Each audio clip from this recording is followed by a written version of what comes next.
and welcome. Welcome to Travel with Ketan with me, Ketan Joshi, biker, backpacker, and travel writer. As you might know, I am the author of the Three Men on Motorcycle series, and we are doing a reading from the second book in the series, Three Men Ride Again. As you know, till now, me and Dildar went for a ride. Dildar had an accident, Dildar broke his leg, Dildar recovered, Adi went crazy, I want to ride! And then we got together, we we want to ride until she who must be obeyed exploded with a bang and told us that she's already booked our tickets and decided our itinerary and we are going to Spiti. And without any further ado, let's straight jump into chapter 3, Chandigarh. Chapter 3, Chandigarh. And the day dawned. It was my birthday. I was 40 years old. Yay! Shit, I was 40. I officially became an old fart. Ha! How did this happen to me? I thought only other people would become 40. 40 years old. And here we are, 40 years old, fat, alarming amounts of white hair, a mortgage, wife, kid, and attained unclehood. Me. But hey, I was leaving for a ride. What are you doing? We are going to Spiti on my Royal Enfield and with the amigos. 40 rocks. We met at the airport and Baba actually arrived on time. They wished me for my birthday and sympathized with me for being so old and decrepit with one foot in the grave. Baba was 26 and Adi was 31. But they still bust my balls. As Rodney Dangerfield says, I don't get no respect. Adi looked at me suspiciously. On our Ladakh trip, he almost had a nervous breakdown in the plane due to some stuff that we are carrying. Oi! Are you carrying any nefarious stuff this time? No. I assured him. You would be, bro. I am as pure as the driven snow. He stroked his beard as he considered me suspiciously. You sure? Nothing illegal? Nothing psychotropic? Nothing herbal? No grass, no weed, no hash? Hey! I waved my hands about. Who do you think I am? Walter White? Pablo Escobar? Certainly not. The only thing getting high here will be the plane. Siddharth exhaled sadly. And Adi turned on him. And you? How about you? Have you checked anything this time that you're worried about? Anything the dogs will be sniffing? No, nothing. Not even a screwdriver this time. Last time, the airport security had panicked because they saw lethal looking weapons and dials and wires in his baggage. And they must have been expecting a big bomb or something. And when they opened the bag, all they found was screwdrivers and tools and an air pump. This time we are expecting it to be heavy security because it was the eve of Independence Day. And we did not want to give the security guys anything to worry about. Otherwise, they might throw you straight into the... Adi walked on and suddenly stopped. Baba! What about the screw in your leg? What about it? Oh my God! Adi shrieked and started jumping up and down. Oh my God! The metal detector will find a screw and they'll not be able to see it. And then they'll think we have hidden a bomb in his leg. And then they'll arrest him. Then they'll look for his confederates. And then they'll arrest us. And then they'll strip search us. And then they'll do an anal cavity search. And they'll give us the 3rd degree. And they'll send us to Guantanamo Bay. And what will I tell my parents? How will they survive without me? Here. Shut up. People are looking at us. Ooh, but what shall I do? Ouch! He stopped as I slapped him on the head. What do you do that for? Ouch! Deldar slapped him on the other side of the head and Adi sulked silently as we entered security. The security people let me through smoothly because I looked old and respectable, as I always do. But these boys, They made these boys take off their riding shoes and put them through X-ray and took a long time running their metal detector vents through Adi's beard and Delza's hair. Young hooligans, punks. Compared to the Ladakh trip, this flight was an anticlimax. There was no call from Mumbai airport security. There's nothing in my pocket. No emotional torture for Adi. All we did was to order a large amount of Indigo food. They have the coolest food. They had at least the coolest food. They had a sub sandwich called the Yellow Submarine and cashew nuts in a box called the Nut Case and so on. Very cool. It's my birthday, I said. Oh, that's great. Happy birthday, sir. No, you still have to pay for your food. Delzad remembered that he was not carrying headphones, so he bought headphones from the in-flight shop. I remembered I was not carrying a torch, so I bought a little torch. And Adi sulked because he had remembered anything. But he decided to buy some crap anyway, and we all had a good time. Adi had stored some food in his beard for the ride, and he pulled out bits and nibbled it every now and then. Very nice. Baba gets airsick easily. So we tried to tell him horror stories about air turbulence and accidents and roller coasters to get him to puke or at least get dizzy. But he stuck his fingers in his ears and shouted, Nah, I can't hear you. Everyone in the plane stared at us. But we told them that he was a harmless lunatic and we were taking him to Punjab where he would fit in easily. Ah, everyone said. We understand perfectly. He might even become a minister. Soon we were in Chandigarh and collecting our checked-in baggage. Our saddlebags were easily the coolest item in the carousel and really stood out in that collection of anonymous suitcases and trolleys. This time, we had a friend come and meet us at the airport. Amarjeet Singh Sian, popularly known as Paji. Paji had been part of the ride of Rajasthan and we had become friends. And the poor fellow casually told me and Delzad to look him up anytime we were in Chandigarh.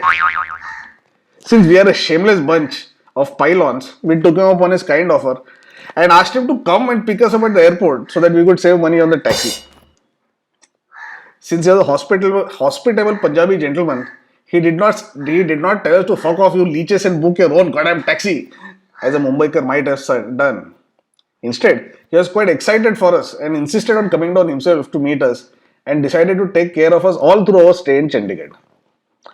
I have booked a hotel for you, he said after we met and embraced.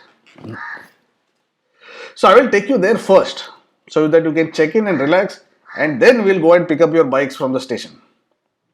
He looked at Adi approvingly, happy to see a respectably bearded fellow amongst all these clean-shaven weaklings. Both of them stroked their beards. Their own beards, stroking each other's beards would have been weird. And they sneered at us two beardless types.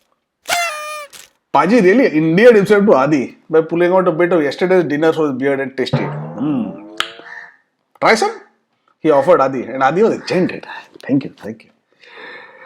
Paji took us to Ginger Hotel, which was conveniently close to the railway station. We checked in and deposited our bags and freshened up and went to the station to pick up our bikes. Easy as pie! Not.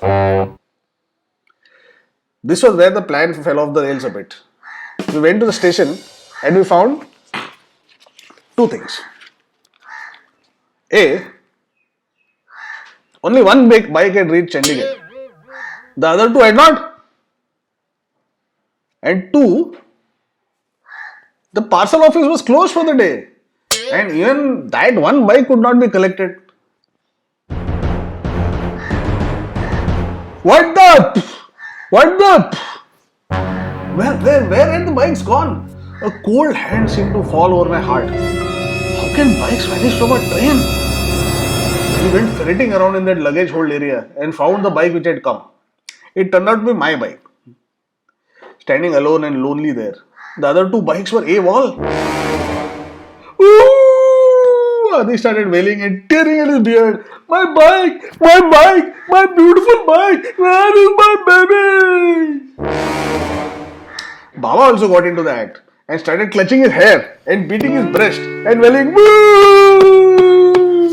My beautiful bike! I just had it repaired. It was reborn and now it is gone again. Bring my baby back to me. It sounded like a blues number. Paji was unperturbed. He just found a stray piece of food stuck in his beard and tasted it. Sarson ka saag. Nice. Oh, from dinner last night. The whole station assembled and stared at his outpouring of grief and started betting on what must have happened. One popular notion was that Adi had been screwed up at the altar, and that's why he was crying and sobbing for his lost love.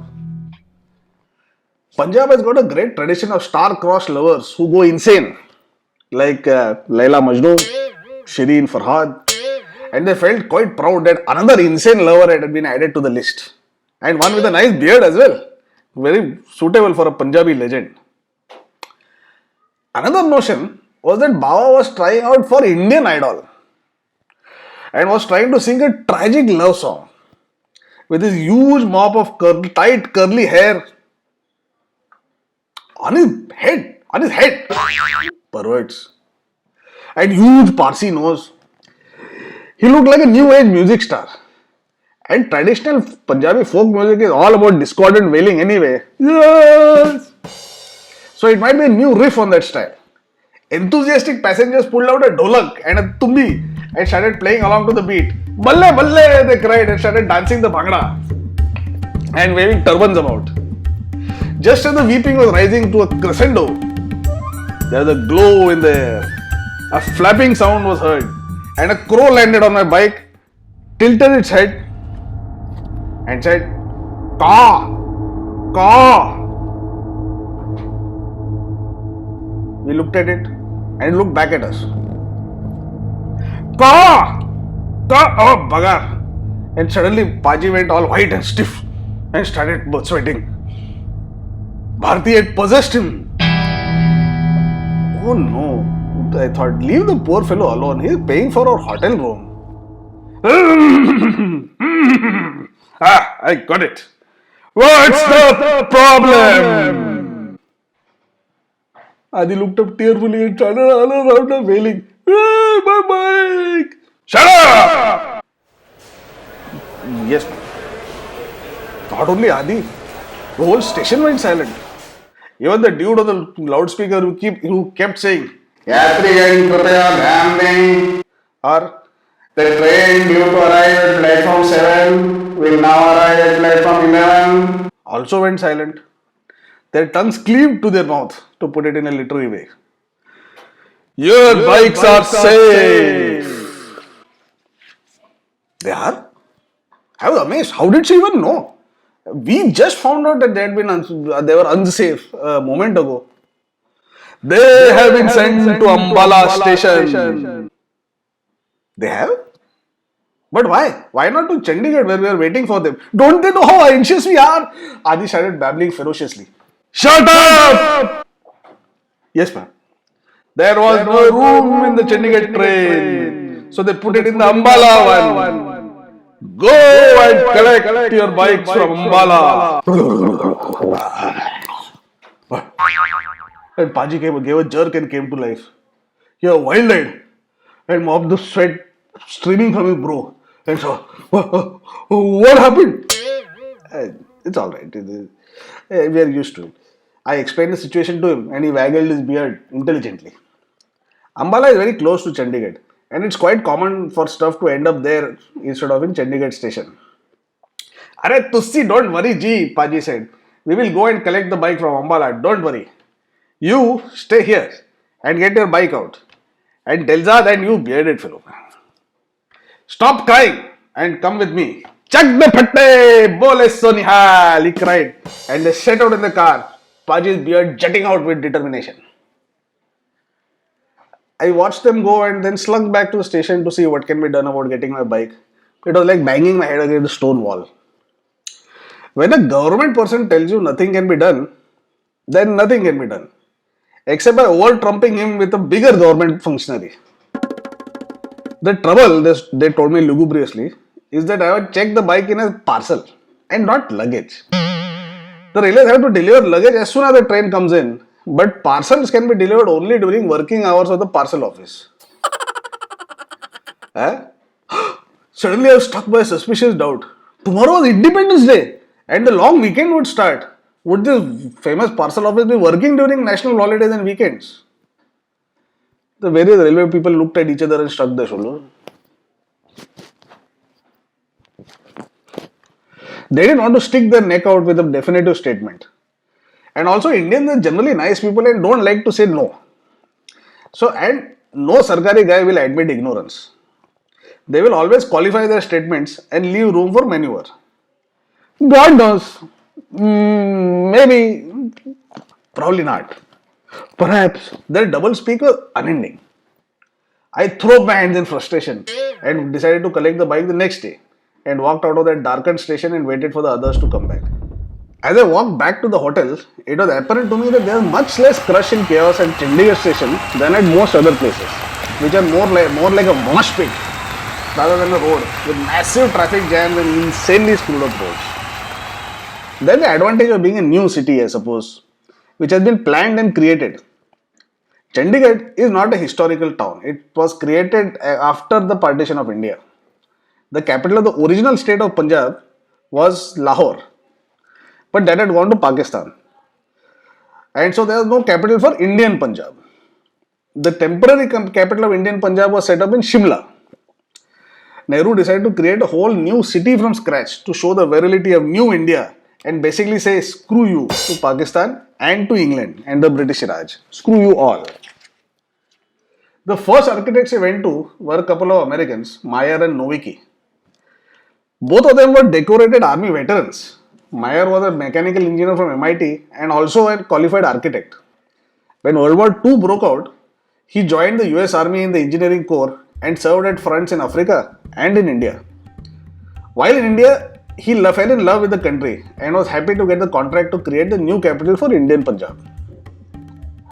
Nowicki was an even more hardcore dude. He was a Pole whose entire city was wiped out by the Nazis on Hitler's orders. Nowicki became a member of the Polish resistance underground and fought against the Nazis. After the war, he had to move to the US and partnered with Meyer to create the new city of Chandigarh. They did a lot of groundwork and built up the entire plan of the city from scratch. But just as construction was about to begin, Nowicki died in a plane crash while returning from an India trip.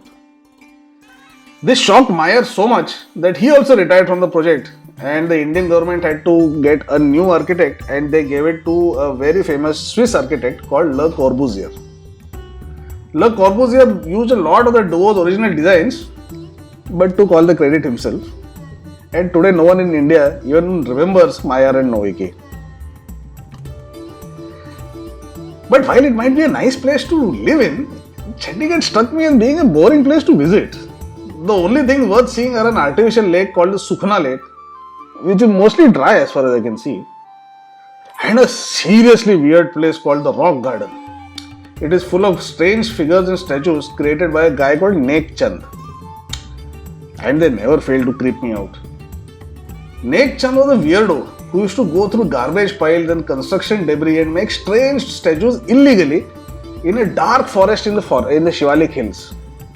He hid it from the authorities for 18 years. Imagine collecting garbage and making weird figures alone in a deserted forest for 18 years. This was later legitimized and became the famous Rock Garden and is visited by thousands of people every day. But it is a seriously strange place and I always wonder what old Nek Chand was smoking all the while. Finally, Paji came back in his car. Alone? I was surprised. Where are the other two guys? Oh, they're coming on their bikes. Huh? How did they get their bikes? The parcel guys threw me out. Paji shrugged his shoulders. Oh, I spoke to some guys and I got it done. But I couldn't do it, I complained. And he just laughed and slapped me on the shoulder. Tusi pussy ho, Ketan. Great. Another one to bust my balls. I don't get no respect. These guys came back all dust and smoke smeared. It had been heavy traffic all the way from Ambala to Chandigarh and they were all smoked out. This guy is amazing. Baba and Adi were gushing all over Paji. Simply amazing, I tell you. First, we stopped at a petrol pump and he gave us a can and told us to get it filled at the pump.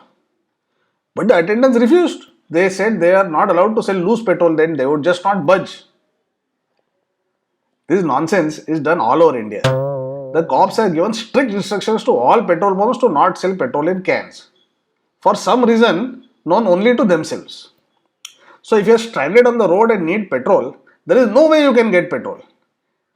If these silly fellows are so worried about black marketing or arson or whatever it is, then take ID details, photos, deposit driving license, whatever, allow emergency supply of fuel. But no, they are strict as hell about this. If that police guy who made this silly rule is reading this, here is a special message from me. You are an idiot. A bloody idiot.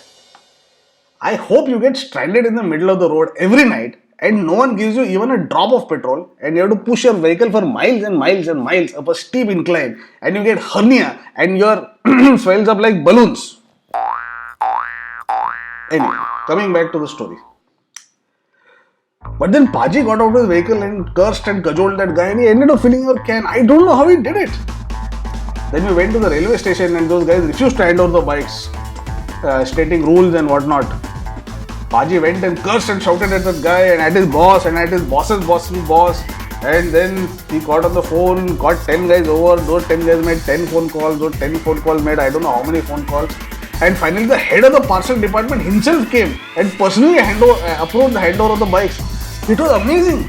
I have never seen anything like it. Paji, tu si great ho. Paji just laughed and brushed it off. Arey, after so many years in government service, one gets to know such things.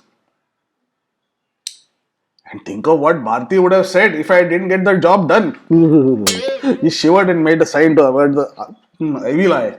And we all shivered in sympathy. Never mind all that now. Let's have a drink. And he produced a bottle of whiskey from his bag. We finished that bottle and then went out to some dhaba for dinner and it was quite late by the time we hit the sack. The next morning we went to Chandigarh station to collect my bike and this time it was a smooth and painless affair. The parcel office was open, everything was fine, my bike was out, unpacked without a hitch. Then we went to another dhaba for a hearty Punjabi breakfast of aloo paratha and lassi. And Baba was in hog heaven. More butter, he would shout. I want more butter on my parathas. I am in Punjab, the land of milk and butter. And I demand butter. Butter my paratha. Put cream in my lassi. Let there be stearic matter everywhere. Make this an oleaginous feast. We took a nice photo of us breakfasting and posted it on Facebook. And Baba's dad was not happy at all, seeing 4 fat men eating buttery parathas. Oi! All of you 4 fools go on a diet, he posted. But Junior Baba didn't give a hoot. He ate and ate until the restaurant was out of stock and then they threw us. We waddled back to the hotel. Oh, and checked out and groaningly loaded our bikes. Oh! Our tummies were so full that bending over to tighten the straps was to risk apoplexy or a sudden bowel movement. But finally we were ready. Paji tasted another morsel from his beard and wished us happy journey. And we started our bikes and headed out. Tally ho and joy! The ride was on, baby! Shimla, here we come!